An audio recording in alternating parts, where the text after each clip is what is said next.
Yes, people, welcome back to JQ LFC. It is not the morning after, it's already by this time it's the afternoon. Or maybe if you're watching from the UK, it is the morning after. Morning after Liverpool 4, Galatasaray nil. Liverpool winning 4-1 on aggregate in the round of 16. So we're going through to the Champions League quarterfinal. And let me just say this, man. The quarterfinals this year is stacked, to say the least, because as a result of beating Galatasaray 4-1, we're going to face PSG in the quarterfinals, in the first of four quarterfinals. And then you have Real Madrid and Bayern Munich in the second one, all on the left side. So if we beat PSG in the quarterfinals, we're going to meet either Real Madrid or Bayern Munich in semifinals.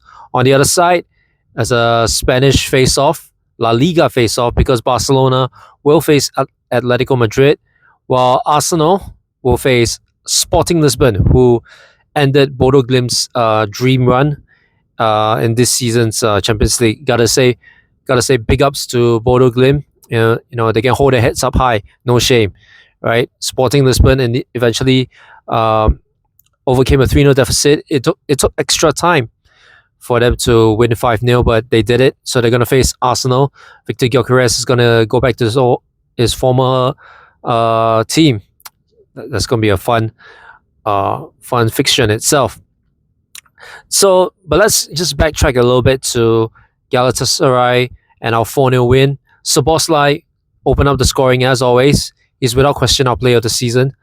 In after 25 minutes, and Mo Salah missed a penalty, unfortunately. But the second half was the highlight of the game. From the 50th minute, I believe, when Salah assisted for Hugo Ekitike for the second goal. From then on, there was no turning back.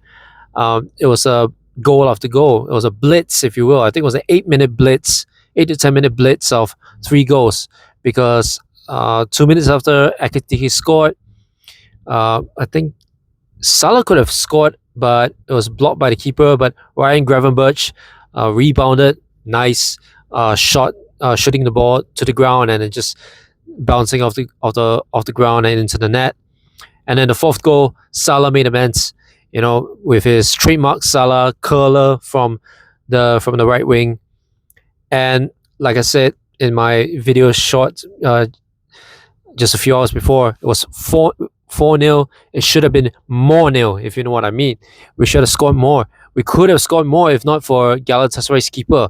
And I would think that, if when the day comes when Alisson has to leave the club and Mamadashvili, you kind of wonder whether he's going to be suitable to be Liverpool's number one. Maybe the Galatasaray keeper could be an option. So that's just my thought. So moving forward to this weekend. This weekend it will be the first so-called lunchtime kickoff ever since the Merseyside derby at Anfield. Don't know how many months ago. You know what I mean? But we're going to Brighton. We're going to be heading to the Amex Stadium. Singapore time will be 8:30 kickoff at Western Western Hotel Cook and Brew.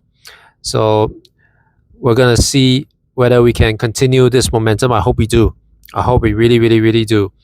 And because this will be a great way to end the week and for the players to rest. For the internet after, well, I can't say rest because the international break is coming after that game, but this will give some time for the players who are not going to be playing during the international break to kind of rest and recoup and just recover. So that's for the weekend. I just hope we can get another 3 points. Now, shifting gears, there is something that Fabrizio Romano has announced. I think it was yesterday or the day before, and I really want to, and I feel the need to address this.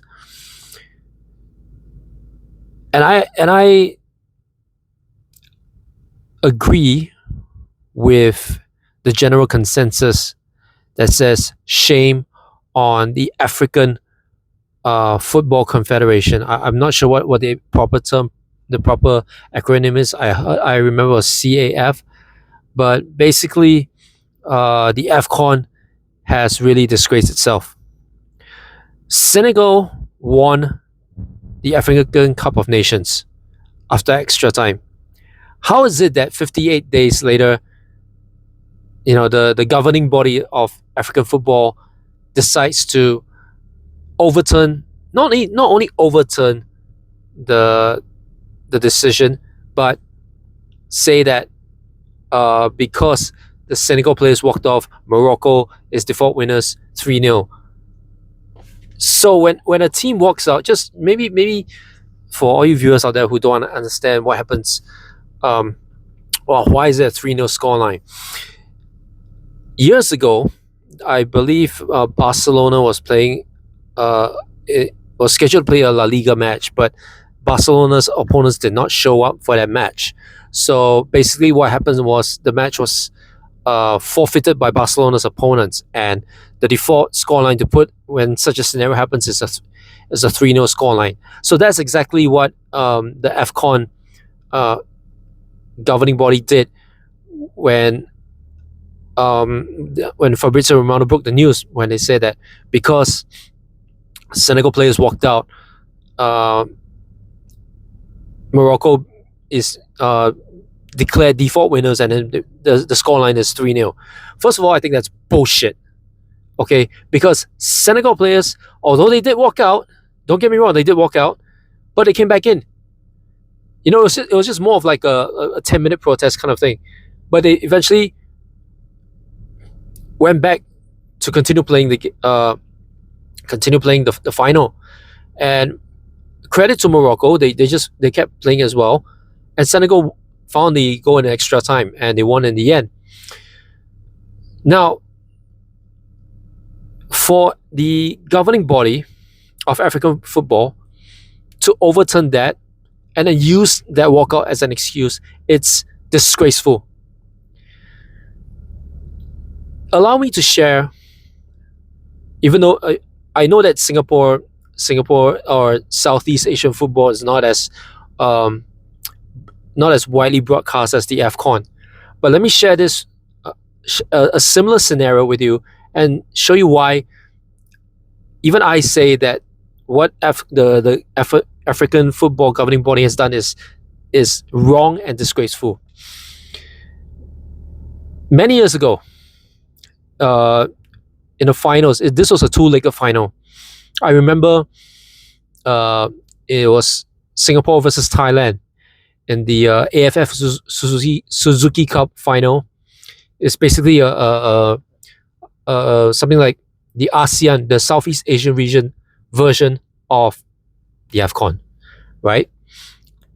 It was a two-legged final, and the first leg going into the 90th minute was 1-1. Singapore won a penalty. The Thailand team, the coach signaled the players to walk off the pitch because they were not happy with the penalty decision. But after maybe like 10 minutes or so, as far as I can recall, after 5 to 10 minutes, cooler heads prevailed, and the Thailand players eventually made their way back into the pitch to continue to finish the game. Eventually, Singapore converted that penalty, so Singapore led 2-1 in the final. Because again, this was a two-legged final, so Singapore converted the penalty and led 2-1 in the first leg. Going to Thailand for the second leg, Thailand did fight back. Eventually, long story short, the second leg ended up 1-1, and Singapore won 2-1 on aggregate. But the point I'm making is this: eventually, Singapore won that year's tournament, that Suzuki Cup tournament, and they get to keep the trophy. There was no decision from the Southeast Asian Football Committee to overturn that, because it wasn't like Thailand forfeited or anything like that. They were just not happy with the penalty decision. But then cooler heads prevailed, and they went back in and just finished the match as professionals. This Afcon final, it was a similar situation, I believe, where Senegal wasn't happy with the penalty decision. They just walked off, right? They walked off. The situation was very heated. Took a few moments, took a few minutes, but cooler heads prevailed. Senegal went back and continued the match. And credit to Morocco, I believe they missed the penalty on purpose, right? And then it went to extra time. That was not a two-legged final. Senegal won in the end. So what's wrong with that? Why did the Afcon?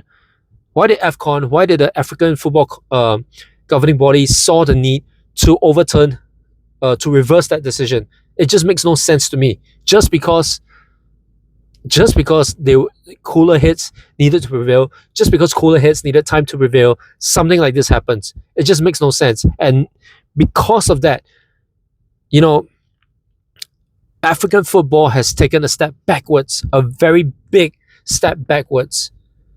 You're gonna see. I'm not sure what the.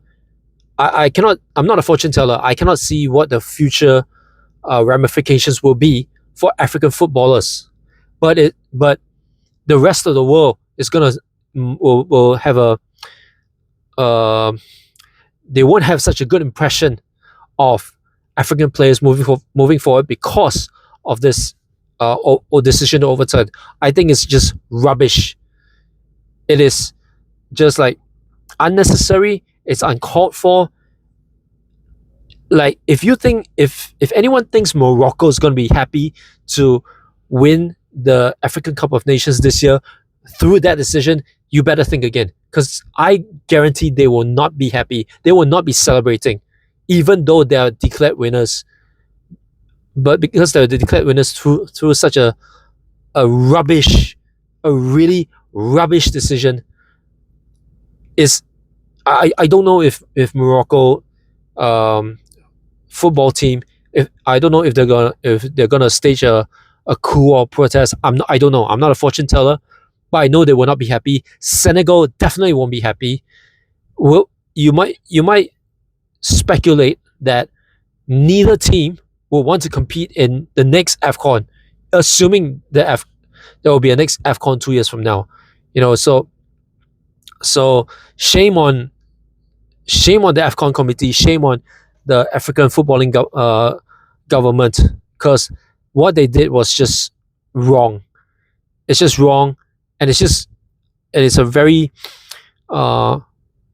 big black mark on African football, because I have a lot of respect for African football. I have one African star in Liverpool squad right now, who has been Liverpool's best player in the last decade.